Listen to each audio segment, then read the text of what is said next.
इस्त्री सोबत दिलेला गॅसचा पाईप आणि इस्त्रीचे हँडल सर्वप्रथम फिट करून खाली दाखवल्याप्रमाणे फिट करून घेणे.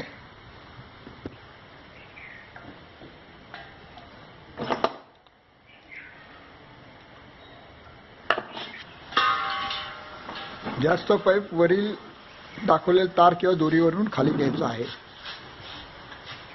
आणि गॅसच्या इस्त्रीवर दिलेल्या गॅसच्या नोझलवर फिट करायचा आहे.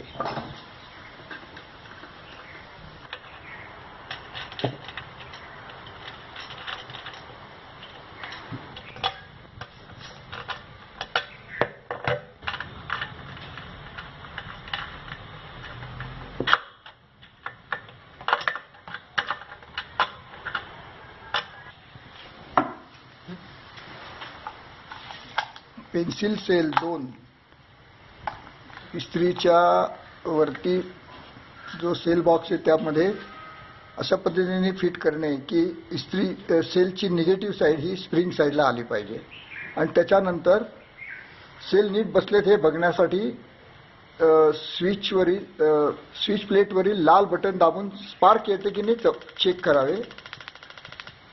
सिलेंडरवर लावलेल्या रेग्युलेटरचा नॉब दाखवल्याप्रमाणे ऑन करायचा आहे.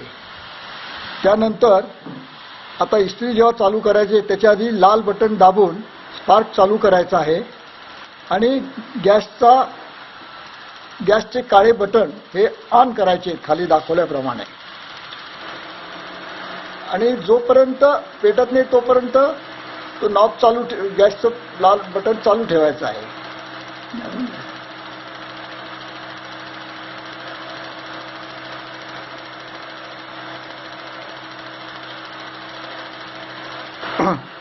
पेटल्यानंतर स्पार्किंगचा आवाज आपोआपच थोडासा कमी होतो. त्याच्यावरून लक्षात येईल की आता इस्त्री चालू झालेली आहे.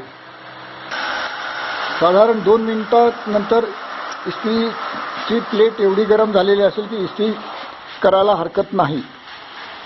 कपड्यावर दाखवल्याप्रमाणे आपण पाणी मारून घ्यायचे आहे.